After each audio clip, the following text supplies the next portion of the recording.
Hello guys, welcome to this video. This is going to be a very techie video because I want to talk about USB cables today, and I have a bunch of them here. For those who don't know, my name is Jubair. I'm a fourth year PhD student at University College London. I make videos on study, productivity, life hack tips, kind of stuff, technology, which is this video, and how it's like to live in London / England, I guess. So today I actually want to talk about USB and what the difference is between USB and USB-C. Well, unfortunately the USB naming scheme is very, very difficult. And let's start with a little bit of history. So you would definitely have seen, my camera's not going to focus, so I'm going to put the overlay up on the screen, but you would have seen this type of USB, the fat USB, let's call it. This type of USB came out like ages ago, okay? USB stands for Universal Serial Bus. For some reason, I don't know why, but that's what it is, and it came out like in the 90s, and it's really old. So the first version naturally was called USB 1.0. I don't think you'd see anything with USB 1.0. So the first version was USB 1.0, and on the screen I'm going to tell you what speeds they had because off the top of my head I can't remember. It was something very slow anyway. So these were used to connect peripherals, say keyboard and mouse, and back then there was not a whole lot of stuff that you can connect. Not only was it slow, it was new.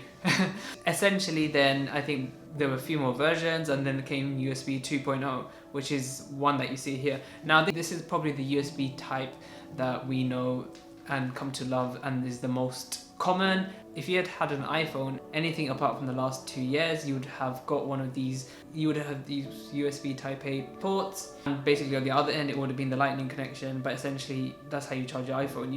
You put this USB bit into the bricky bit, and essentially it provides some sort of power, limited power, but essentially it provides power and it also provides data, so you can sync up your iPhone to your computer. So a USB port provides power and it provides data, and this was available for, I think, USB 2.0, and USB 2.0 had a max speed of 480 megabits a second, which is theoretical, which means around maximum 50 megabytes per second. Anyway, USB 2.0 is the most ubiquitous, as in you probably find it everywhere. Most phones charge with USB 2.0, but the downsides of USB 2.0 is it's slow, 480 megabits a second, and also the amount of power that you can pass through a USB 2.0 is quite limited, which is around 10 watts. Okay, so to get more confusing, this is a USB-A type head, but they have very different other ends. So there's a Type A, there's a Type B for your printer, which I'll show on the screen here. So this looks different, the end is different. The reasoning behind this is that you don't plug the wrong end to your printer, or the fact that you can get smaller devices because the Type B is a bit smaller. And then there's the USB Micro, which I'll show here, but I'll show a bigger overlay. So this has been around for a while now. Most Android phones I'll put up on the screen, used these connections. They were very fiddly. They used to break a lot. I've never had one break, but they used to break a lot. People didn't like them. Since the lightning port first came out, everyone was like, you can only put the micro USB in one way or another, and it breaks and stuff. So that wasn't a good idea, and they had to make new USB port. And going back a bit, so the USB port, you know, the one that we know as USB 2.0 or USB 1.0, they all use the same connection head, okay? So they use the same connection head, which means they use the same port. They were backwards compatible. They were also forwards compatible, which means that if you had a USB 1.1 drive, you can use it in a USB 2.0, and vice versa. You can use it 2.0 in 1.0, but you would only use 1.0 speeds, if that makes sense, because technology moved on. So then we have the Type A, we have the Type B, which is a printer port, and then we had the micro USB. But there's more. If you've ever had a PlayStation 3, or you had a PlayStation or a PSP, you'd know this one. So this is actually a USB Type B. So this is actually a mini USB end. So one end was the normal USB, and the other end was a mini USB end. So essentially you had three different sizes. You had the full size USB port, which you know as the USB 2.0 port, on one side, and then you had a mini one, which was smaller than the full size one, but not so small, and then you had the micro one. So big, mini, micro. Very confusing, but essentially the mini came out when phones were starting to get smaller, like the Motorola Razrs. So they had this port because the phones were getting slimmer, and then they decided to make the micro USBs, which were even thinner. USB 3.0 came out, so you'd see on your computer with a USB port, if it has a blue color, you might be thinking, why is this one blue and that one's black? Well, blue indicates USB 3.0, which has a maximum theoretical transfer rate of 5 gigabits per second. So that means around like 550 megabytes a second, a lot faster. You can also put more power through the USB. So USB 3.0 means higher, faster speeds and also more power that can be delivered. And then they went and changed the end of this. So this is actually a USB 3.0 micro B connection.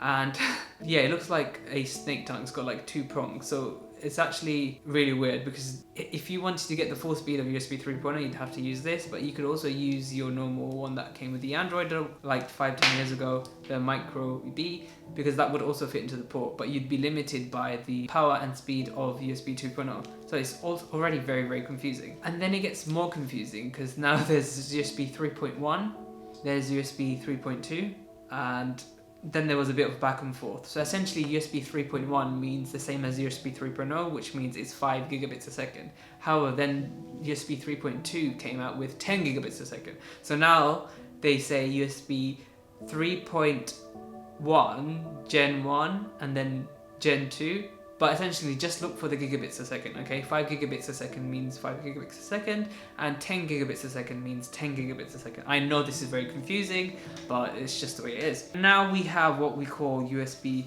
And now, to get matters more confusing, we have something that's called USB Type-C. And now this Type-C is actually supposed to completely replace the Type-A port, like completely. So new computers shouldn't even be coming out with this fat USB end as a USB port. They just shouldn't. However, this has caused a lot of controversy because people buying USB stuff from the internet and only coming in Type-C format are like, what is going on? Like, this is not USB port. I know what a USB port is. My house even has USB ports on the plug sockets. This is not USB. But yeah, USB Type-A has been completely replaced, or was planned to be completely replaced, by Type-C ports. So if you bought a Mac within the past few years, you've realized it doesn't have any of the fat USBs and you need a dongle. This is because Type-C is now the new Type-A.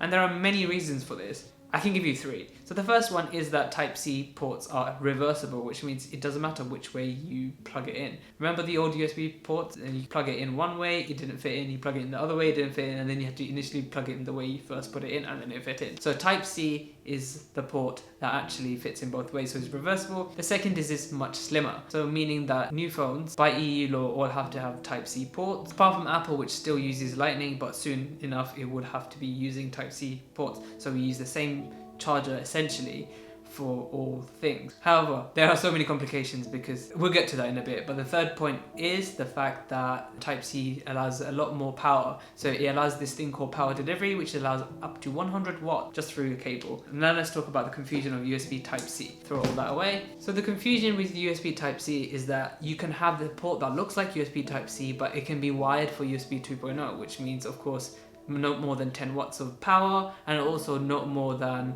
480 megabits a second connection speed. This is horrible. Like, you're buying USB Type-C, you expect at least 3.1, 5 gigabit speed, but you're not getting that. So that's one problem. The second is not all cables are able to deliver power of 100 watts. Again, so confusing. You have to buy one that's 100 watts. The other thing that came about was Thunderbolt 3 and now Thunderbolt 4. They use the USB Type-C port. So confusing. USB Universal Serial Bus, you have messed up and you need to fix it. So essentially, you have to really carefully look at the specifications of your cable. First of all, you have to look for it, and second of all, you have to trust the manufacturer that it actually produces those results. So remember, when you're looking for a USB Type-C cable, make sure you get one that has 100 watt power delivery, so PD. It's long enough for what you need, and it also provides at least 5 gigabits a second of data transfer rate, and you should be fine. One other thing that I wanted to say is that the new MacBooks are reportedly supposed to be coming with USB Type-A ports again, so they're backtracking a little bit and they're allowing you to have the fat USBs again. So with anything, this is going to confuse so many people. A lot of returns and there will be a lot of returns and a lot of confused customers, and this is not good for consumerism. We should be more transparent, we should be much easier, and the naming scheme should change, or something should change. I know USB Type-C was made in the first place to actually get rid of some of these complications, but for some reason it's made it worse. Okay guys, this has been a really long video. I hope you kept up with me. If you like this video, please press like and subscribe to see more videos that are quite techy, and of course down in the comments below you can ask any sort of question on USB and I'll definitely find the answer. If there were some inaccuracies in my performance, I'll sure to have fixed them in editing, so I shouldn't have really said that, but anyway, as always guys, thank you for watching.